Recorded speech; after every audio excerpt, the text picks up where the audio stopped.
All right, so what I'd like to hear is what was the most surprisingly good concert you've ever been to, and what was the most disappointing concert you've ever been to? And that one's going to be kind of hard for me. I just want to talk about concerts and music and just some of those things for a minute because I love music so much. So, first concert I ever went to was Barenaked Ladies, and it was opened by Alanis Morissette. I'm convinced that Alanis Morissette is stalking me because I've seen her 3, maybe 4 times, and she's always opening for other bands, and she's always there. It's a little bit ironic, don't you think? Just a bit. And so, like, when she was singing at the Barenaked Ladies concert, they came out essentially streaking during the middle of it, and that was my first concert experience, so that was kind of weird. From there, I've seen 3 Days Grace a couple different times. I saw them originally when they had just their first album, when they were just fresh. I saw them at the Crystal Ballroom in Portland, Oregon, and it was awesome because when they jump, it like waves the floor, or when the mosh pit's going, and the drummer threw his stick in at the end of the concert and hit my best friend in the face, and he just grabbed it and just shoved it down his pants, and he like moshed out so he could keep it, and it was really funny. And then some other poor kid left in a stretcher. That was kind of how rock concerts go. Aside from that, man, I've gone to so many things. I've seen my absolute favorite band, Taking Back Sunday. I've seen them a couple of times.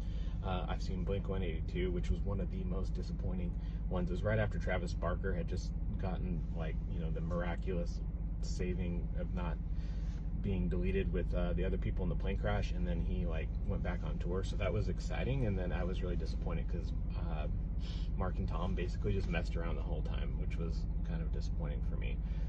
I've seen Matchbox 20 when Alanis Morissette was there, and Mute Math, which is really cool. If you remember that whatever that TV show where they're like fishing out in the ocean and they're like crabbing or something, they wrote the theme song for that. That was really good. Trying to think what else. The second time I saw Taking Back Sunday, they were there for the military. I saw a lot of really great concerts that came out for the military, and it was 4th of July, and they're like, USA, USA, and I was like, guys, they're from Canada. They're Canadian, and they're rooting for the USA. It was kind of cool. I thought it was funny. So they had the lead singer of My Darkest Day take over for their vocals at that point because the lead singer of 3 Days Grace went into rehab.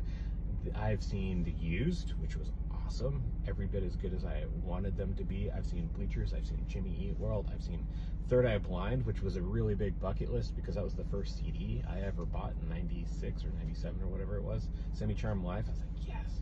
So Rah Rah Riot was there, which was kind of fun. As far as like Christian bands, the last concert I went to was Winter Jam, so I saw Skillet, and they're awesome, every bit as good as you would want them to be. And I've seen Third Day, and I've seen this weird band called Lunar Halo, and kind of some small venues. I've won tickets. I won tickets to Collective Soul, and I sold them because I didn't want to go see them. I won tickets to go see Cage the Elephant when they were in their prime, and it was funny because they weren't old enough to be in the bar, and it was this really small venue in Seattle. And it was funny because like the lead singer, he was in the middle of the song, he was singing, and he had like Vans slip-ons, and some freakish girl came up, she put her hand on his foot while he was singing, and there was a hole in his shoe, and she just wiggled her finger around the middle of his toes, like while he was singing. He like stopped, and you know, and he's from England, so like he's like, man, this is customary in America. I don't know, but it's not. It is not. We don't wiggle fingers and toes. It's gross. People don't touch feet. And so that was memorable. And then that same venue, I was supposed to see, well, I went and saw Chevelle in Seattle, and they were probably one of my absolute favorites. Watching Chevelle was so good. But I went to that venue when I should have been at the venue that was further down in town. And I wasn't the only one, but I was standing in line with a bunch of other idiots, and we were at the wrong venue because they weren't very clear. We were across the way from like Pike's Place in Seattle, and we should have been like the very south part down by like the Seahawks Stadium. So, oops. But we made it, and I got to see it, and that was really cool.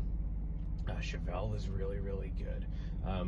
Kind of the saddest one was probably KB. It was probably because it was a bunch of just young random white kids, and so when you go to a rap concert, you're like, you want to see like the atmosphere shift, and he's hyping like, yeah, yeah, and it's just like, No, it wasn't happening. The atmosphere wasn't shifting. There's no chains there. And so that was kind of sad. I do like KB. Bands I still really want to see. I want to see Shinedown. I want to see The Offspring. I want to see Story of the Year. Point North would be really good. Still really want to see them. And I know everybody wants to see Sleep Token. I'd be down. What about you? Oh, I thought of a couple more. So I saw Rascal Flatts. You'll never guess who opened up for Rascal Flatts a million years ago. It was Taylor Swift, when she was like country and stuff. Not that Rascal Flatts is country, they're just like a bad version of a boy band. Like, they had Fire and stuff, and I was like, you don't get Fire, you're Rascal Flatts, that's stupid. I saw Pentatonics, I saw Trans-Siberian Orchestra. The thing about Pentatonics, man, they are really, really good performers. It's incredible. It's really weird to listen to a secular group sing a bunch of Christmas songs. That part's kind of odd, but besides that, it was really good. Correcting, yes, Taking Back Sunday is not Canadian. They are American. I meant to say 3 Days Grace. I saw 3 Days Grace and Taking Back Sunday both at the time for 4th of July, and I got mixed up. I saw the band Crossfade out in Turkey, which was super, super cool. Also for the military. I wasn't just hanging out in Turkey for fun. I'm trying to think, man, there's so many other bands I've seen. But I'm just telling you, like, concerts, like, really either bond you really well to a group, or it just goes completely sideways. Like, you just don't like them anymore after you see them, and I totally get that. So, yeah, just thought I'd add those parts.